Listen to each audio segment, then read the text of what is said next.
Michael Strogoff by Jules Verne. Book 1, Chapter 16. A Final Effort.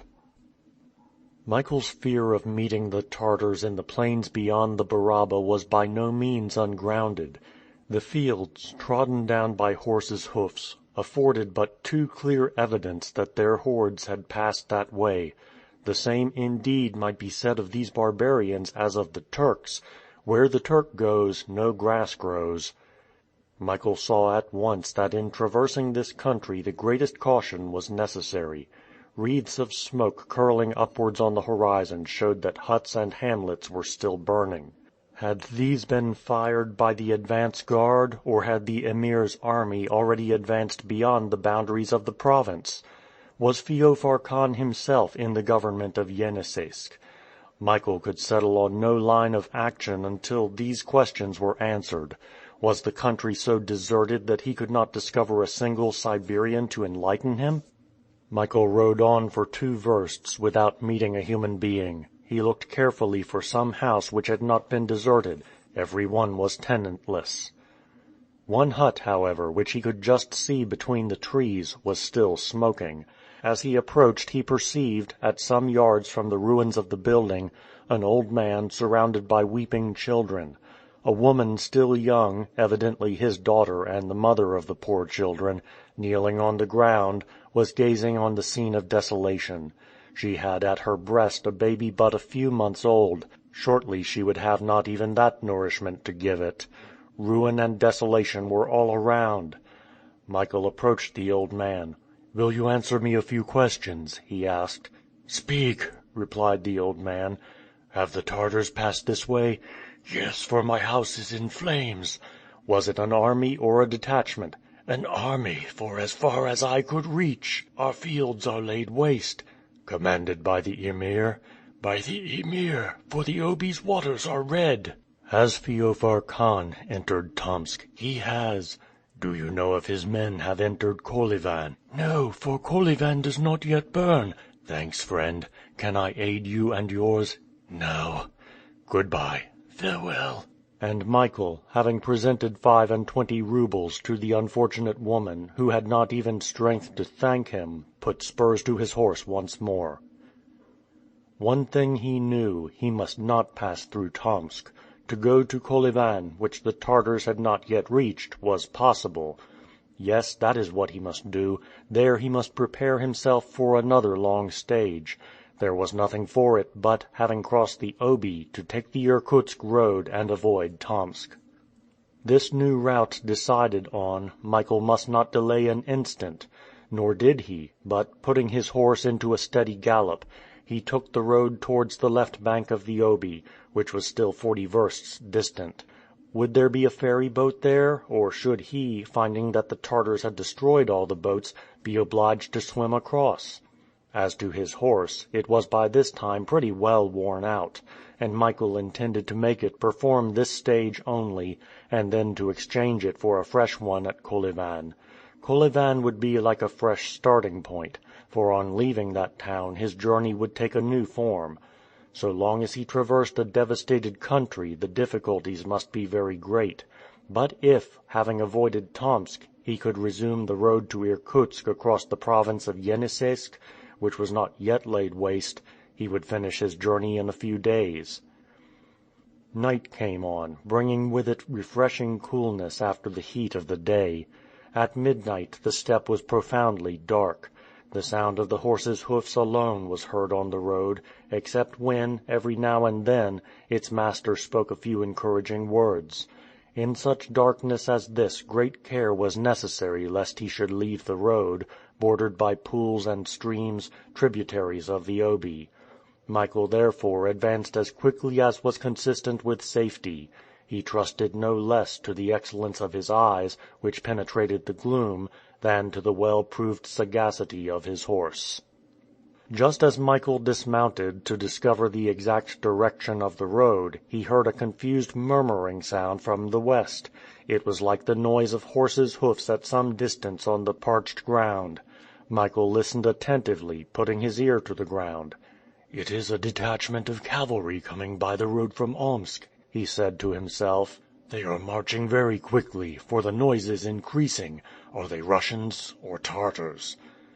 Michael again listened. "Yes," said he, "they are at a sharp trot.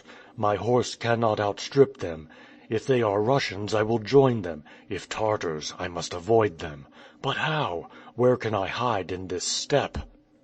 He gave a look around, and through the darkness discovered a confused mass at 100 paces before him on the left of the road. "There is a copse!" he exclaimed. "To take refuge there is to run the risk of being caught, if they are in search of me.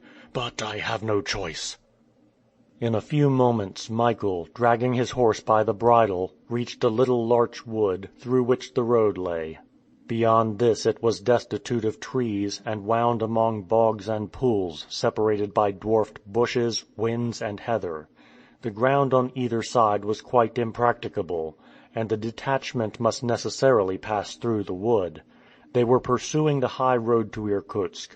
Plunging in about 40 feet, he was stopped by a stream running under the brushwood. But the shadow was so deep that Michael ran no risk of being seen, unless the wood should be carefully searched. He therefore led his horse to the stream and fastened him to a tree, returning to the edge of the road to listen and ascertain with what sort of people he had to do. Michael had scarcely taken up his position behind a group of larches when a confused light appeared, above which glared brighter lights waving about in the shadow. "Torches," said he to himself, and he drew quickly back, gliding like a savage into the thickest underwood. As they approached the wood the horse's pace was slackened. The horsemen were probably lighting up the road with the intention of examining every turn. Michael feared this, and instinctively drew near to the bank of the stream, ready to plunge in if necessary. Arrived at the top of the wood the detachment halted. The horsemen dismounted. There were about 50. A dozen of them carried torches, lighting up the road. By watching their preparations Michael found to his joy that the detachment were not thinking of visiting the copse, but only bivouacking near, to rest their horses and allow the men to take some refreshment. The horses were soon unsaddled, and began to graze on the thick grass which carpeted the ground. The men meantime stretched themselves by the side of the road, and partook of the provisions they produced from their knapsacks. Michael's self-possession had never deserted him, and creeping amongst the high grass he endeavored not only to examine the newcomers, but to hear what they said. It was a detachment from Omsk, composed of Uzbek horsemen, a race of the Mongolian type. These men, well built, above the medium height, rough and wild-featured, wore on their heads the talpak, or black sheepskin cap, and on their feet yellow high-heeled boots with turned-up toes, like the shoes of the Middle Ages. Their tunics were close-fitting, and confined at the waist by a leathern belt braided with red. They were armed defensively with a shield, and offensively with a curved sword, and a flintlock musket slung at the saddle-bow. From their shoulders hung gay-colored cloaks. The horses, which were feeding at liberty at the edge of the wood, were like their masters, of the Uzbek race. These animals are rather smaller than the Turkomanian horses, but are possessed of remarkable strength, and know no other pace than the gallop. This detachment was commanded by a Pendjabashi, that is to say, a commander of 50 men, having under him a Deibashi, or simple commander of 10 men. These two officers wore helmets and half-coats of mail. Little trumpets fastened to their saddle-bows were the distinctive signs of their rank. The Pendjabashi had been obliged to let his men rest, fatigued with a long stage.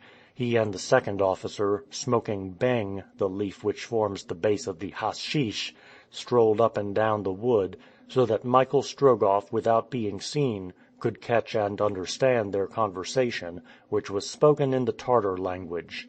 Michael's attention was singularly excited by their very first words. It was of him they were speaking. "This courier cannot be much in advance of us," said the Pendjabashi. "And on the other hand, it is absolutely impossible that he can have followed any other route than that of the Baraba." "Who knows if he has left Omsk?" replied the Deibashi. "Perhaps he is still hidden in the town." "That is to be wished, certainly. Colonel Ogareff would have no fear then that the dispatches he bears should ever reach their destination." "They say that he is a native, a Siberian," resumed the Debashi. "If so, he must be well acquainted with the country, and it is possible that he has left the Irkutsk road, depending on rejoining it later." "But then we should be in advance of him," answered the Pendja Bashi, "for we left Omsk within an hour after his departure, and have since followed the shortest road with all the speed of our horses. He has either remained in Omsk, or we shall arrive at Tomsk before him, so as to cut him off. In either case he will not reach Irkutsk." "A rugged woman, that old Siberian, who is evidently his mother," said the Debashi. At this remark Michael's heart beat violently. "Yes," answered the Pendja Bashi, "she stuck to it well that the pretended merchant was not her son, but it was too late. Colonel Ogareff was not to be taken in, and, as he said, he will know how to make the old witch speak when the time comes." These words were so many dagger thrusts for Michael. He was known to be a courier of the Czar. A detachment of horsemen on his track could not fail to cut him off. And worst of all, his mother was in the hands of the Tartars, and the cruel Ogareff had undertaken to make her speak when he wished. Michael well knew that the brave Siberian would sacrifice her life for him. He had fancied that he could not hate Ivan Ogareff more, yet a fresh tide of hate now rose in his heart. The wretch who had betrayed his country now threatened to torture his mother. The conversation between the two officers continued, and Michael understood that an engagement was imminent in the neighborhood of Kolyvan, between the Muscovite troops coming from the north and the Tartars. A small Russian force of 2,000 men, reported to have reached the lower course of the Obi, were advancing by forced marches towards Tomsk.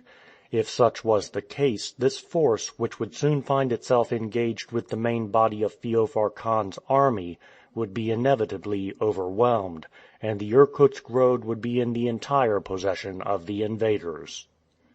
As to himself, Michael learnt, by some words from the Pendja Bashi, that a price was set on his head, and that orders had been given to take him, dead or alive.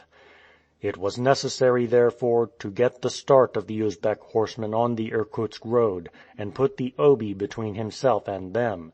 But to do that, he must escape before the camp was broken up. His determination taken, Michael prepared to execute it.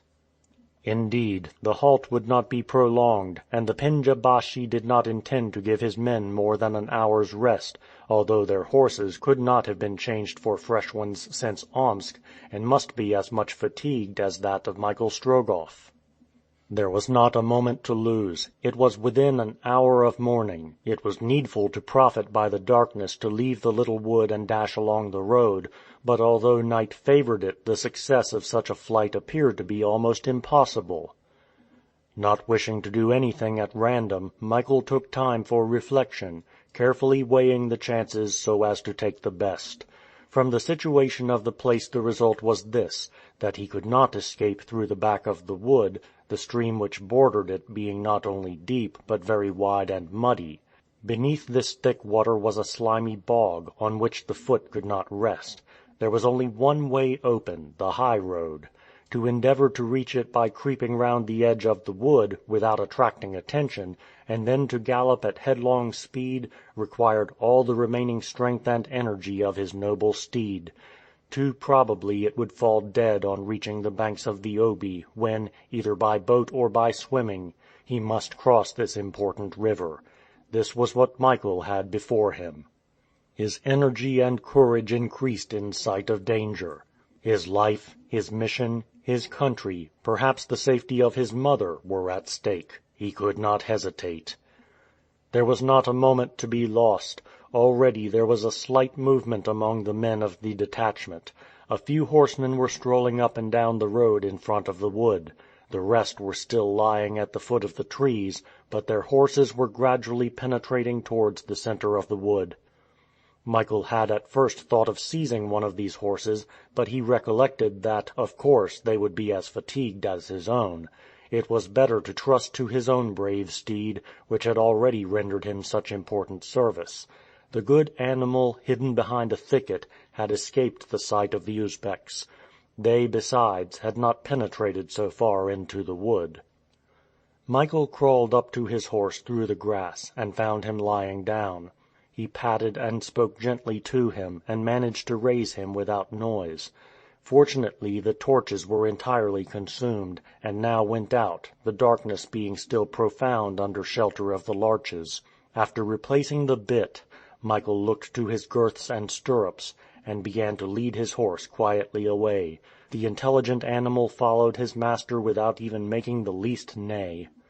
A few Uzbek horses raised their heads, and began to wander towards the edge of the wood. Michael held his revolver in his hand, ready to blow out the brains of the first Tartar who should approach him, but happily the alarm was not given, and he was able to gain the angle made by the wood where it joined the road. To avoid being seen, Michael's intention was not to mount until after turning a corner some 200 feet from the wood. Unfortunately, just at the moment that he was issuing from the wood, an Uzbek's horse, scenting him, neighed and began to trot along the road. His master ran to catch him, and seeing a shadowy form moving in the dim light, "Look out!" he shouted. At the cry, all the men of the bivouac jumped up and ran to seize their horses. Michael leaped on his steed and galloped away. The two officers of the detachment urged on their men to follow. Michael heard a report, and felt a ball pass through his tunic. Without turning his head, without replying, he spurred on, and clearing the brushwood with a tremendous bound, he galloped at full speed toward the Obi. The Uzbek's horses being unsaddled gave him a small start, but in less than 2 minutes he heard the tramp of several horses gradually gaining on him.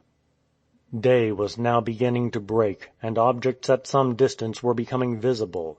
Michael turned his head, and perceived a horseman rapidly approaching him. It was the Deh Bashi. Being better mounted, this officer had distanced his detachment. Without drawing rein, Michael extended his revolver, and took a moment's aim. The Uzbek officer, hit in the breast, rolled on the ground. But the other horsemen followed him closely, and without waiting to assist the Deh Bashi, exciting each other by their shouts, digging their spurs into their horses' sides, they gradually diminished the distance between themselves and Michael.